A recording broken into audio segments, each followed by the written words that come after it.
वहीं महाराष्ट्र में फडणवीस मुख्यमंत्री बनते ही अपने कोर एजेंडे को लागू करने में पूरी तरह से एक्शन में। महाराष्ट्र में डिप्टी सीएम रहते और चुनाव के वक्त भी घुसपैठ, लव जिहाद और धर्मांतरण एक बड़ा मुद्दा रहा और इस पर बीजेपी ने सख्त एक्शन की बात कही और बम पर जीत के बाद सरकार सख्त कार्रवाई के मूड में। बांग्लादेशी अवैध रोहिंग्याओं पर बुलडोजर चल रहा है और धोखे से अपने जाल में फंसाने वालों पर कानून का कहर बरपाने की तैयारी।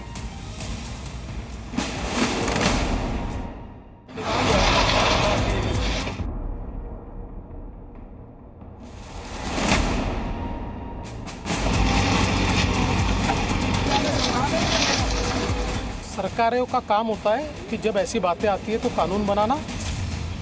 अवैध बांग्लादेशी रोहिंग्याओं पर बुलडोजर एक्शन।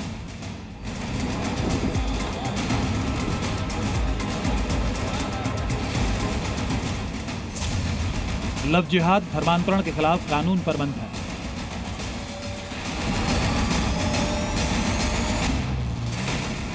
महाराष्ट्र में फडणवीस सरकार बनते ही जिहादी गैंग की शामत आ गई है। चारों तरफ से जिहादियों पर कानून का हंटर चल रहा है, चाहे वो अवैध घुसपैठिए हों या नाम बदलकर धोखा देने वाले या जबरन धर्म परिवर्तन करने वाले। महाराष्ट्र के पिंपरी चिंचवाड़ा इलाके में बड़ी संख्या में अवैध घुसपैठिए बसे हुए हैं। पिछले 3-4 दिनों में बिना परमिशन के बने 1500 से अधिक कंस्ट्रक्शन को जमींदोज कर दिया गया। पिछले साल ही करीब 4500 लोगों को नोटिस जारी किया गया था, लेकिन अब खाली न करने पर बुलडोजर चल रहा है। तो वहीं दूसरी तरफ लव जिहाद और धर्मांतरण के खिलाफ कानून बनाने के लिए कमेटी का गठन कर दिया गया है। महाराष्ट्र में मुख्यमंत्री देवेंद्र फडणवीस ने लव जिहाद और जबरन धर्मांतरण रोकने के लिए 7 सदस्यीय कमेटी का गठन किया है। ये कमेटी शिकायतों का समाधान और दूसरे राज्यों के कानून की स्टडी करेगी, फिर कानून बनाने के लिए दिशा निर्देश देगी।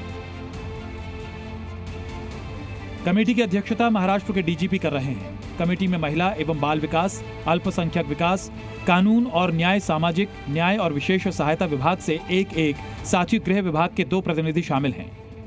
14 साल की, 15 साल की, 17 साल की लड़कियों को भगा के लेके जाते हैं।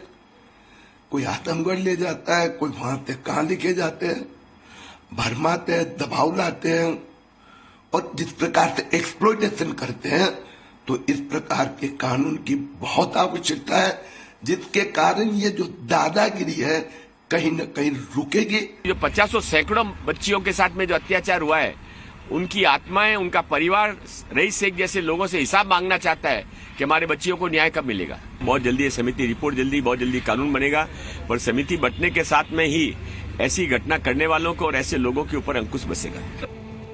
फडणवीस ने डिप्टी सीएम रहते हुए 2 साल पहले कहा था कि लव जिहाद और जबरन धर्म परिवर्तन के खिलाफ कानून बनना चाहिए। अब महाराष्ट्र में फडणवीस सरकार है तो कानून बनाने पर काम चल रहा है। महाराष्ट्र से पहले कई राज्यों ने लव जिहाद और धर्मांतरण के खिलाफ सख्त कानून बना रखा है।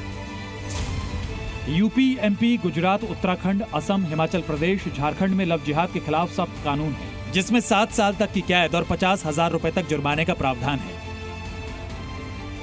लेकिन विपक्ष और मौलानाओं को लव जिहाद और धर्मांतरण रोकने के लिए बनी कमेटी को लेकर ऐतराज है। वो बीजेपी सरकार पर माहौल खराब करने और संविधान बदलने का आरोप लगा रहे हैं। ये लव जिहाद जो बोल रहे हैं, उनको ये क्या कानून है? एक घराने में एक मुसलमान हो सकता है, एक भाई मुसलमान हो सकता है, एक हिंदू हो सकता है, एक क्रिश्चियन हो सकता है, एक सिख हो सकता है, एक पारसी हो सकता है। महात्मा फुले का ये विचार था। ये कौन है? इनका संबंध क्या? लोगों ने किससे शादी करना ये तय करने का इनको कोई अधिकार नहीं। महाराष्ट्र सरकार या दिल्ली की सरकार या यूपी की सरकार, ये इनका सुबह शाम एक ही चीज़ है कि किस चीज़ से मुसलमान को परेशान किया जाए। सांप्रदायिकता हद पे बढ़ी हुई है।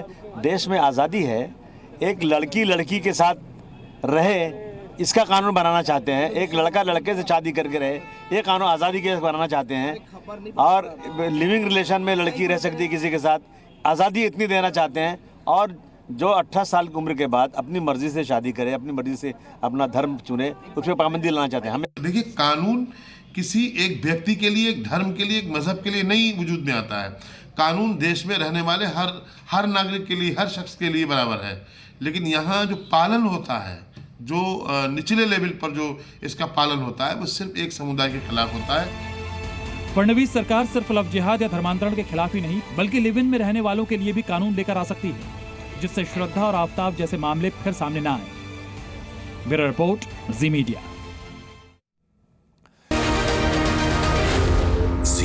न्यूज।